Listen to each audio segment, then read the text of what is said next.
Hello guys, welcome back to my channel. কেমন আছো সবাই? আশা করি খুব ভালো আছো। অনেক দিন তোমাদের সাথে কোনো বড় ভিডিও শেয়ার করা হয় না। তো দেখো, তোমরা সবাই জানো আমি ব্যাঙ্গালোরে থাকি, তো কাজের সূত্রে বর্মশাইকে ট্যুরে কয়েকদিন বাইরে যেতে হয়েছে। তো আমি যেহেতু একা বোর হচ্ছিলাম সাকলেশপুরে, তো আমিও চলে গেলাম বর্মশাইয়ের কাছে। তো সেই জন্য একটু খাবার দাবার বানিয়ে নিয়েছিলাম। আর এই যে দেখো, একটা নদী দেখতে পাচ্ছ, এটা অ্যাকচুয়ালি নদী নয়, এটা একটা ড্যাম, যেটার নাম হচ্ছে আলমাট্টি ড্যাম। অ্যাকচুয়ালি এখান দিয়ে যাচ্ছি, আমি প্রায় পৌঁছেই গেছি। এই ড্যামের উপরে একটা ব্রিজ আছে, পরে সেটা বলছি। এই যে দেখো, আমি এখন স্টেশনে নেমে গেলাম। আর মোটামুটি জায়গাটা ভালোই, মানে একদমই রুরাল বলতে পারো, কিন্তু ভালো। আর এই যে গিয়ে আমি দেখো আবার রান্নাবান্না, যেহেতু আমি সকাল সকাল পৌঁছে গেছি, রান্নাবান্না একটু করে নিয়েছিলাম নতুন রান্নাঘর পেয়ে। বেশ বর্মশাই যা পেরেছে সেট আপ করেছে মোটামুটি।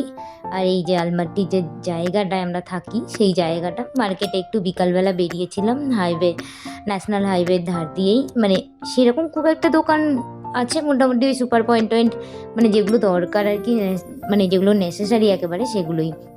দেন দুদিন থেকে আবার এই যে চলে যাচ্ছি বাড়িতে, মানে আর্জেন্ট বর্মশাইয়ের একটা কাজ পড়ে গেছে সাকলেশপুরে, তাকে ব্যাক করতে হলো, নইলে আরও দুদিন থাকতাম। তো এমার্জেন্সি কারণে চলে এলাম। আর এই যে যে স্টেশনটা বললাম, আলমাট্টি স্টেশন, স্টেশনটাও ভালো, বেশ মানে মোটামুটি ভালোই, খারাপ না। আর আমরা যেহেতু অনেকটা আগে চলে এসেছিলাম, যেহেতু আমাদের ট্রেন ছিল 4টের সময়, তো আমরা এখানে মোটামুটি 3টের মধ্যে পৌঁছে গেছিলাম স্টেশনে অটো করে। দেন এই যে দেখতে পাচ্ছ, এটা হচ্ছে আগের ট্রেন। এটা বোধহয় ব্যাঙ্গালোরেরই একটা ট্রেন, কিন্তু আমরা তো ব্যাঙ্গালোর অবধি যাবো না প্রপার। হ্যাঁ, এই যে বলছিলাম, এই যে ড্যামটা দেখতে পাচ্ছ, এই ড্যামের কাজটা কিন্তু আমার বর্মশাই করছেন। আই মিন কি, ইনস্ট্রাকশন আমার বর্মশাই দিচ্ছে ব্রিজটা তৈরি হতে।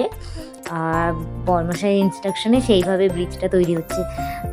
যে রেলওয়েটা দেখতে পাচ্ছ, ব্রিজটা, ওই ব্রিজটাই করছে। হ্যাঁ, অবশ্যই ওই ব্রিজটাই করছে। রেলওয়ের মানুষ তো, তাই ওই সবই করছে আর কি। বেশ ভালো লাগে নিজের বর যখন বলে যে এটা আমি করছি, মানে একটা মজা লাগে, আনন্দ লাগে, শুনতেও ভালো লাগে। তার উপর দিয়ে আসছি, একটা আলাদাই অনুভূতি হয়। এটা তোমরা অনেকেই বুঝতে পারবে, যাদের আমার মতন পরিস্থিতি আর কি, তারাই বুঝতে পারবে। আর সত্যি বলতে পড়ন্ত বিকাল ছিল তখন, যেহেতু আমাদের 4টের সময় ট্রেন ছিল, তো এদিকে সন্ধে হয় একটু লেট করেই। তো মানে খুবই ভালো লাগছিল। আর প্রকৃতি দেখতে তো সবারই ভালো লাগে। আর এই যে দেখো, আমি একটু ঢং করছিলাম, এখানে একটু এফেক্ট মেরেছিলাম। তো একটু ঢং করছিলাম, ভিডিও সেভাবে করি না, বাট মাঝে মাঝে ওই বোর ফিল হয় ট্রেনে বসে বসে, পুরো ফাঁকা ট্রেন। তো কি করব, তার জন্য একটুখানি ভিডিও করে নিলাম। তারপর এই যে আমাদের রাত হয়ে গেছে, বর্মশাই খাবার বানিয়েছিল এগ রাইস।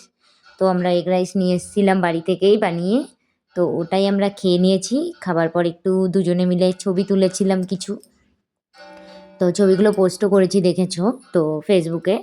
তো সেই ছবিগুলোই দিয়ে আবার একটা ব্লগ বানালাম। কেমন লাগলো আজকে ব্লগটা জানিও।